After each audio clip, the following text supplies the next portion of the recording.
Como Celso, hay miles de personas que hoy están abriendo sus ojos a esta verdad absoluta. Sabes que hoy yo estuve muy feliz, recibí muchísimos mensajes y fotos de personas allí hoy siendo bautizadas. Y doy gloria a Dios por cada vida. Quedé impresionado con una historia que vino desde Chile. Hace 2 noches, Elizabeth y su hija Ailín Cáceres, ellos aceptaron a Jesús, colocaron allí un pequeño cartel haciendo pública su decisión diciendo, queremos ser bautizados. Y hoy día, hace poco, el esposo de Elizabeth, el papá de Ailín Cáceres, escribió un mensaje diciendo, yo, Richard Cáceres, también acepto ser bautizado, porque no es posible que mi familia se prepare para ir al cielo. Y esa es la idea de que las familias enteras puedan prepararse para la eternidad. Dios te bendiga por esa decisión, querido Richard. Estuve hablando hace poco con Catherine. Catherine vive en Perú. Ella me contó que creía en Dios, creía tanto en Dios. Solo que cuando llegó los 7 años, ella pasó por un momento muy triste. Su propio padre abusó de ella. Y ella empezó a dudar desde esa edad, ¿dónde está Dios para librarme de todo eso? Abrió una herida profunda en su vida. Pasó el tiempo. Tuvo varios intentos de suicidio. Y aún así Dios tuvo misericordia. Hasta que una persona lo acercó a Dios. Y ella me dice, pastor, yo ya hice el curso bíblico con usted de Biblia Fácil por YouTube. Y hoy estoy lista para poder dar ese paso de fe. Yo ya conozco de Jesús. Y hoy comprendí el amor de Jesús. Ella me escribió hace poco diciendo, pastor, yo estoy lista para ser bautizada. Gloria a Dios por esas historias. Si tú estás listo también para poder dar ese paso de fe, ya conoces de Cristo, has experimentado su amor, ingresa a esta dirección, nuevotiempo.org/yo acepto. Ingresa allí, llena ese formulario y vamos a estar orando por ti, vamos a planificar ahora mismo tu bautismo. Yo quedé impresionado con la historia de Delicia. Delicia vive en Paraguay, ella es enfermera. A los 15 años conoció de Jesús, sin embargo, por las cosas de la vida ella se apartó. Y allí ella se perdió en el camino, fracasó en su matrimonio. Cuando iba a tener su segundo bebé, que el hombre le dejó y ella estaba en completa soledad. Es allí donde ella entró en un cuadro depresivo, le dio una parálisis facial, pasó por momentos muy dolorosos y un día mientras ella iba allí para realizar su trabajo, prendió la radio, buscando alguna cosa para aliviar su corazón. Por eso te dije que yo no creo en casualidades. Y eran las 7 de la mañana para Paraguay, donde empezó a escuchar el programa Hablar con Dios. Y dice, pastor, usted estaba hablando de mi vida. Y al final usted invitó para ir a la iglesia. Y yo busqué la iglesia adventista, comencé a hacer cursos bíblicos. ¿Y sabes qué cosa sucedió con Delicia? Ahora junto a su esposo, que ya se casó, es un hombre tan bueno, que también aceptó a Jesús. Ella mandó una foto y en esa foto dice así, Pastor Joel Flores, queremos ser bautizados, de ser posible por usted. Somos Javier y Delicia desde Paraguay. Ahora son una familia unida, una familia feliz y ahora los dos tomaron la decisión de poder rendirse a Jesús.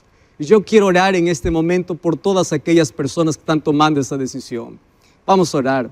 Querido Dios, toca los corazones, las vidas de tantas personas que hoy están tomando esa decisión. Por favor, una vez más te estamos implorando, antes de abrir tu palabra, que tú toques esas vidas, toques esos corazones y hoy puedan rendirse cientos y cientos de personas porque tu Santo Espíritu está trabajando para que hoy el reino de los cielos pueda abrirse, los ángeles puedan registrar esos nombres y podamos prepararnos y como familias podamos ir al cielo. Danos tu bendición al estudiar tu palabra. En el nombre de Jesús te pedimos. Amén. Amén. Si Jesús te pidiera cambiar de religión, ¿cuál sería tu respuesta? Hay muchas personas que creen que la religión salva. Hay para personas que la religión es más importante que Dios. Hay personas que están dispuestos más a defender la placa de una iglesia que la palabra de Dios.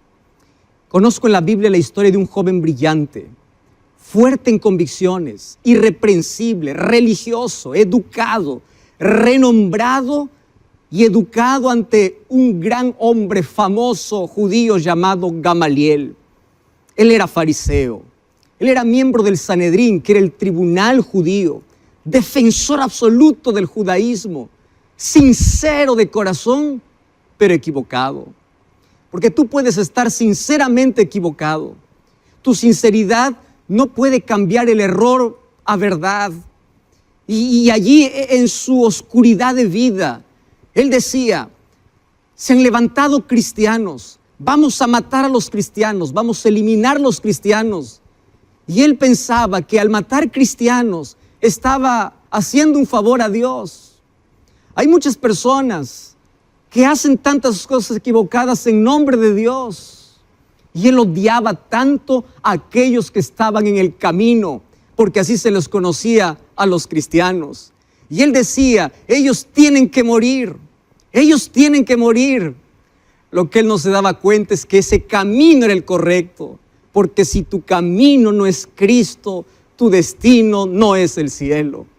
Y en Hechos capítulo 8, versículo 3, comienza su historia diciendo así: Saulo asolaba la iglesia y entrando casa por casa arrastraba hombres y mujeres y los entregaba a la cárcel. Y si vamos para el capítulo 9, el versículo 1 hasta el versículo 3, dice así: Saulo, respirando amenazas y muerte contra los discípulos del Señor, vino al sumo sacerdote y le pidió cartas para las sinagogas de Damasco, a fin de que hallase algunos hombres o mujeres de este camino para que los trajese presos hasta Jerusalén. Y mira lo que dice allí el versículo 3. Mas yendo allí por el camino, aconteció que al llegar cerca de Damasco, una luz le rodeó y esa luz vino del cielo. Saulo pidió cartas para ir a Damasco. En Damasco habían aproximadamente unas 40 sinagogas. Y Hechos 9, 1 y 2 dice que Saulo toma ese viaje. Más o menos de Damasco para Jerusalén hay unos 250 kilómetros. Ese camino era de polvo, más o menos llevaba unos 6 días de viaje. Su meta era acabar con el cristianismo. Me impresiona cómo comienza el capítulo 9. Él respiraba odio, él respiraba muerte contra los cristianos. Yo te pregunto, ¿qué respiras? La palabra respirar significa ¿para qué vives? Hay algunos que respiran odio, hay otros que respiran crítica, hay otros que respiran envidia, hay otros que respiran venganza. Y Saulo quería a esos del camino eliminar, los despreciaba. Estoy hablando para uno que es religioso, es aferrado a una religión sin amor. Yo conozco muchos padres que cuando sus hijos toman decisión de poder tomar otra religión, los despiden de casa, los desheredan. ¿Qué tipo de religión es esa? Una religión sin amor. Conozco gente que dice ser religiosa, pero se burla del otro, humilla al otro, humilla al prójimo. Todos necesitamos ese encuentro que tuvo Saulo. Él era religioso, sincero, pero equivocado. Necesitaba de un encuentro que cambie su vida. Y mientras él estaba yendo para Damasco, allí en la claridad del mediodía, una luz más brillante que el sol apareció. Esa luz era el rostro de Cristo. Y él quedó ciego. Saulo cayó por ver aquella luz. Y me impresiona que de allí, de esa luz, salió una voz. Y esa voz le decía: Saulo, Saulo. Una de las cosas que me encanta de la Biblia es que Dios nos llama por nuestro nombre. No nos llama por nuestro pecado. El diablo te llama por tu pecado, pero Dios te llama por tu nombre. Y la pregunta fue directa: Saulo, ¿por qué me persigues? ¿Por qué estás haciendo algo que tú crees que me agrada, siguiendo tu voluntad? Hay muchas personas que siguen su propio camino pensando que hacen la voluntad de Dios, pero están yendo en contra de Dios. Pero me encanta también la respuesta inmediata de Saulo, cuando él dijo: dime quién eres. ¿Quién eres? Y la respuesta de Dios fue inmediata: yo soy Jesús. Pero aparte de decir yo soy Jesús, allí el texto bíblico me encanta porque allí le dice en el versículo 5 del capítulo 9 de Hechos: yo soy Jesús a quien tú persigues, dura cosa te es dar coces contra el aguijón. ¿Qué le está diciendo Jesús? Tú estás perdiendo tiempo, estás golpeando tu vida con una piedra. Por favor, no sigas hiriéndote. Y a mí me encantan las personas que reaccionan de manera inmediata. Eso es todo lo que necesitaba entender. ¿Y qué cosa hizo Saulo? En ese momento, la respuesta fue inmediata. ¿Qué quieres que haga? Yo ya sé que eres Jesús. Dime qué quieres que haga. ¿Sabe lo que está diciendo Saulo? Hasta hoy hice lo que yo quise. Hasta ahora hice mi voluntad. Mas a partir de ahora quiero hacer tu voluntad. Y la historia continúa diciendo que la orden fue: anda a la calle que se llama derecha. Oh, esa calle derecha tiene mucha historia. Porque por esa calle que atravesaba toda la ciudad, de una puerta a la otra, por esa calle la derecha pasó Abraham. Por allí pasó Naamán quejándose cuando el profeta le mandó allí a bañarse en los ríos sucios. Por esa calle pasó David. Pero ahora está pasando Saulo. Saulo pasa ciego porque aquella luz le encegueció. Exactamente. Pasa ciego por esa calle. Ya no está más ese corazón lleno de odio. Pasa allí sin pompa. Pasa allí humillado, siendo tomado por la mano de alguien que lo guía. ¿Dónde está el orgulloso Pablo, el poderoso Saulo? Y es llevado allá a la casa de un hombre llamado Judas. Claro que no era Judas el traidor. Y allí, cuando él estaba ciego y cuando perdió la realidad externa, él tuvo tiempo para analizar su vida interna, porque aquella luz que apareció en el camino iluminó su corazón. Antes él estaba ciego de corazón, llevado por el odio, pero ahora ve claro por dentro. Es por eso que todos necesitamos un encuentro con Cristo, un encuentro con la luz, un encuentro que marcó, donde la vida gira de manera diferente, donde el ser humano da un giro a su vida y nunca más es como antes. Saulo llegó allá a la casa de Judas y dice que ayunó. Y mientras él estaba ciego y ayunando, recordó cada texto de la Biblia, de las Escrituras que hablaban sobre el Mesías. Él empezó a analizar su confianza ciega en los sacerdotes. Él empezó a imaginar o a recordar a Esteban iluminado cuando estaba muriendo como el primer mártir cristiano. Y allí, él, humillado ante Dios, reconoció que estaba equivocado. Él entendió y cambió. Gloria a Dios por aquellas personas que reconocen que están equivocados y cambian de dirección. Eso se llama humildad. Mas a veces tenemos que caer en la vida. A veces tenemos que quedar ciegos. A veces tenemos que pasar por una crisis. A veces tenemos que entrar a un quirófano. A veces tenemos que estar hospitalizados. A veces tenemos que experimentar el fracaso, la derrota, para recién reflexionar. Bendita caída que te llevó a Cristo. Bendita hora que nos llevó a meditar. Muchas personas hoy encerradas en casa fueron a buscar a la palabra de Dios respuestas.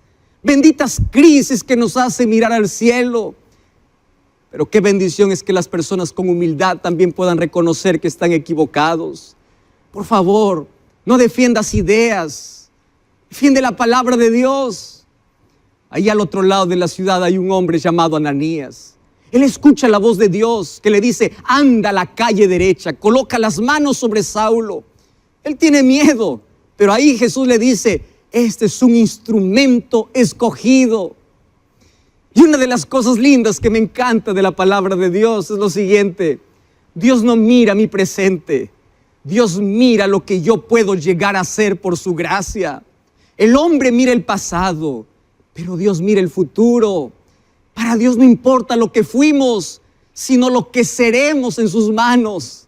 Y Ananías fue. Allí tocó a Saulo. Saulo, mientras allí estaba ciego, lo vio con su orgullo aplastado. Probablemente tuvo un poco de pena, pero tuvo amor y simpatía.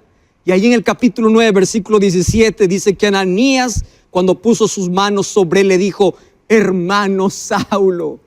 ¡Qué extraordinario! Hermano, tú podrías decir hermano a un asesino, pero ¿por qué no? Si él ya está cambiando, Dios ya lo aceptó, Dios lo amó. Entonces, si Él está arrepentido, Él es tu hermano y todas las personas, no importa su condición, es tu hermano, hay que amarlo. Porque si Dios es tu Padre, aquel que está a tu lado, sin duda es tu hermano. Me encanta porque la historia dice que en ese momento cayeron como escamas de sus ojos y Él comenzó a ver.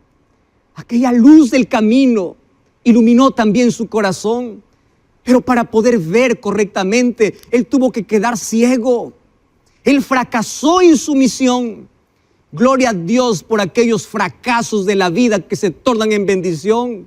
A veces tus planes tienen que fracasar porque Dios tiene una misión mayor para tu vida. Las escamas de los ojos tienen que caer para poder volver a ver, para poder comenzar a ver lo que antes no veíamos. Eso se llama conversión. Aquella luz que lo derribó en el camino fue la luz que lo transformó. Fue la luz que le dio una nueva visión. Por eso en el nombre de Dios te digo, no tengas miedo de la luz. Acéptala, aunque duela, pero transforma, acéptala. La luz es quien te saca de la oscuridad. Es la palabra de Dios que ilumina tus pensamientos y emociones. Es la palabra de Dios que coloca tu vida en armonía con los propósitos divinos. Por eso el libro de Ezequiel, capítulo 36, versículo 26, hay una linda promesa. Cómo el Espíritu Santo nos conduce a la luz y produce ese trabajo de transformación. Y ahí el profeta Ezequiel dice que Dios coloca en nosotros un corazón nuevo, nos da un espíritu nuevo. ¿Y sabes cómo comienza? Comienza con un encuentro. Dios da la oportunidad, Dios crea los encuentros, pero Él no puede tomar la decisión por ti. Dios no puede obligarte, solo puede llamarte. Eres tú quien tomas la decisión. ¿Y tú sabes qué cosa sucedió con Pablo? Tú sabes cómo me encanta, porque la historia de su vida da un giro con lo que dice Hechos capítulo 9, versículo 18. Cuando se le cayeron de los ojos como escamas, recibió al instante la vista, se levantó y fue bautizado. Voy a leer otra vez la parte final. Cuando se le cayeron las escamas de los ojos y comenzó a mirar, se levantó y fue bautizado. ¡Wow! ¡Qué extraordinario! ¿Cómo es esto? Esta es la lección más linda que tú tienes que aprender. Cuando las escamas se caen de los ojos, cuando empiezas a ver una nueva vida, cuando empiezas a conocer de Jesús, ese es el momento cuando hay que levantarse. Ese es el momento cuando hay que decir, Señor, yo creo. Cuando la luz se coloca en nuestro corazón, cuando el Espíritu Santo crea ese encuentro con Dios, cuando las escamas empiezan a caer de los ojos, las escamas del error, las escamas de incredulidad, las escamas de mentira, las escamas de la duda, esas escamas que no te permiten ver con una visión correcta el plan que Dios tiene para ti. Cuando eso se cae, es hora de levantarse para ser bautizados. Eso es lo que me enseña Pablo. Y Pablo es más, dice que el bautismo es como volver de la muerte a la vida, porque sin Cristo estamos muertos. En el libro de 2 Corintios capítulo 5, versículo 17 dice, de modo que si alguno está en Cristo es nueva criatura. ¿Sabes una cosa? Tú necesitas ser nuevo. Tú necesitas una conversión. Tú no necesitas un remiendo para tu corazón. No, tú necesitas ser una nueva persona. Y es algo que se ejecuta aquí en el interior. ¿Y sabes quién hace eso? El Espíritu Santo. El objetivo de la conversión, el objetivo del Espíritu Santo es que de tus ojos caigan aquellas escamas para que empieces a ver de manera diferente. Y mira cómo Pablo empieza a mirar de manera diferente después de su bautismo. ¿Cómo mira Pablo la vida? Antes perseguía a los cristianos, antes respiraba muerte. Y en Gálatas capítulo 2, versículo 20, como me encanta ese texto, dice así: con Cristo estoy juntamente crucificado y ya no vivo yo, Cristo vive en mí. ¿Cómo es esto? Antes odiaba a Cristo, ahora ama a Cristo. En Filipenses 1 dice, para mí el vivir es Cristo. Es decir, el centro de su vida es Cristo. Antes respiraba odio, hoy respira Cristo. Sin embargo, él también dice en Filipenses capítulo 3, versículo 8, de que por amor a Cristo, él dejó todo. Filipenses 3:8 dice así, ciertamente estimo todas las cosas como pérdida por la excelencia del conocimiento de Cristo Jesús mi Señor, por amor del cual lo he perdido todo, pero lo tengo por basura para ganar a Cristo. Él tuvo una visión correcta de la vida. ¡Qué extraordinario! ¿Sabes qué cosa es lo que yo entiendo de esta historia? Dios no conoce un caso perdido. No importa quién seas, tú puedes ser transformado. Para Dios no hay nada imposible. Dios puede cambiar tus gustos. Dios puede cambiar tu vida. Dios puede sacarte del vicio que te está acabando. Recuerda lo que Jesús dijo para Saulo. Dura cosa te es dar coces contra el aguijón. En otras palabras, ¿hasta cuándo continuarás en tu marcha? Dime, ¿hasta cuándo continuarás huyendo? Dime, ¿hasta cuándo? Si Cristo hoy tiene un encuentro contigo, tú no sabes lo que puedes llegar a hacer en las manos de Dios. Estoy hablando para alguien que está con un cigarrillo en la mano y dice, yo no puedo vivir sin cigarro. Dios te puede cambiar y puede ser un instrumento en sus manos. Estoy hablando para un asesino que tiene sus manos manchadas de sangre. Dios puede transformar tu vida. Estoy hablando para una prostituta que se siente sucia por la vida. Dios te puede limpiar. Estoy hablando para un ladrón que vivió de la deshonestidad hasta hoy. Levanta la cabeza, Dios te puede transformar. Estoy hablando para alguien que va por la vida arrastrándose y sintiéndose pequeño, con complejos, heridas y traumas en la vida. Escúchame lo que te voy a decir. Lo grande en nuestras manos es pequeño, pero lo pequeño en las manos de Dios es grande. No importa cuán pequeño seas, no importa cuán insignificante seas, no importa dónde has caído, Dios te puede restaurar. Y un día Pablo cuenta su experiencia. Allí en el libro de Hechos capítulo 22, versículo 16, él cuenta el momento cuando recibió la invitación para ser bautizado. Y Hechos 22, 16 dice así, entonces, ahora pues, ¿por qué te detienes? Me encanta esa pregunta. ¿Por qué te detienes? Levántate y bautízate y lava tus pecados invocando su nombre. Y es la misma pregunta que yo quiero hacerte a ti. ¿Qué te está deteniendo en la vida? Dime hasta cuándo vas a estar así. Dime hasta cuándo. ¿Sabes qué cosa es lo que aprendí? Que cuando uno quiere, todo es posible. Pero cuando uno no quiere, todo es excusa. Dios no te pide primero que tú puedas cambiar. Dios te pide apenas una decisión. Una sola decisión. ¿Y cuál es la decisión que Jesús te pide? Ven a mí. Vengan a mí todos los que están perdidos, porque yo puedo cambiarlos. Si Dios primero te pidiera cambiar para venir, entonces todos estaríamos perdidos.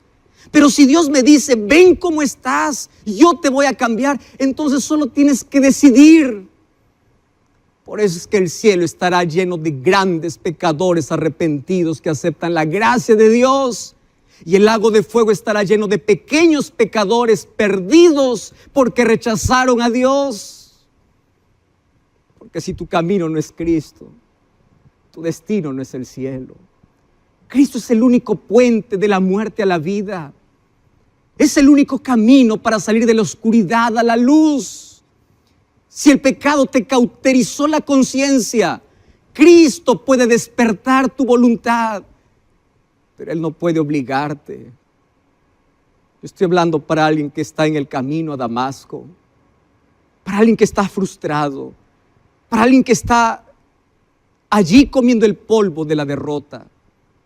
Déjame decirte una cosa, de los peores fracasos Dios los transforma en las mayores victorias. Del polvo Dios te levanta. Tú que estás arrastrándote por la vida sin sentido, hoy Dios propició un encuentro contigo. Pero como te digo, hay algo que Dios no puede hacer. Y lo que Dios no puede hacer es obligarte a que tú decidas. Y en este momento, en el nombre de Dios, yo te voy a hacer la misma pregunta que a Pablo se le hizo. ¿Qué te detiene? ¿Cuáles son las excusas? Y yo te voy a insistir. ¿Y sabes por qué te voy a insistir? Por una razón. Cada día se acaba la oportunidad para una persona. Nadie sabe cuándo es su última sonrisa. Nadie sabe cuándo es su último día. Y aquellos que están acostumbrados a postergar una y otra vez, no saben cómo la vida se puede acabar tan rápidamente. Y sabes una cosa, yo te voy a suplicar en el nombre de Dios que te rindas a Cristo, que vengas a Jesús. Y por favor, deja tus excusas, porque si tú realmente quieres, puedes salir del terreno de la muerte para la vida eterna, naciendo de nuevo a través del bautismo. Conozco la historia de Belén. Belén es de Paraguay. Sabes que antes que llegue la pandemia, Belén ya empezó a conocer de Jesús porque el Espíritu Santo despierta en el corazón esa necesidad. Y ella comenzó allí su encuentro con Dios a través de la radio Nuevo Tiempo. Escuchaba todos los programas, fue para la iglesia, empezó a asistir a la iglesia, involucrado en todo, y llegó la pandemia. Solo que esta pandemia llegó para poder acabar con la vida de muchos. Pasaron apenas algunos días y su esposo quedó sin trabajo. Ellos quedaron en extrema necesidad, habían días que ni siquiera tenían para comer. Pero la iglesia allí le apoyó en esos días, hasta que un día el esposo consiguió el trabajo. Y cuando el esposo consiguió el trabajo, antes de completar el primer mes de trabajo, asaltaron el lugar donde él trabajaba. Y allí aquellos bandidos dispararon y allí traspasaron la mano del esposo de Belén. Intentaron hacer cirugías para que quede bien, pero ¿sabes qué es lo triste? No pudieron recuperar la mano y él tuvo que perder la mano. Ahora quedó sin trabajo, sin mano, la familia sufriendo. Y una de las cosas que me llama la atención es que Belén, a pesar de todas las duras circunstancias que vivió en la vida, ella había tomado una decisión. Y esa decisión hoy viene para confirmar. Yo recibí una foto de Belén. Y en esa foto decía así: pastor, yo acepto a Jesús en mi corazón. Aun cuando yo no entienda las cosas que están pasando, aun cuando todo sea difícil, aun cuando las cosas estén cada vez peor,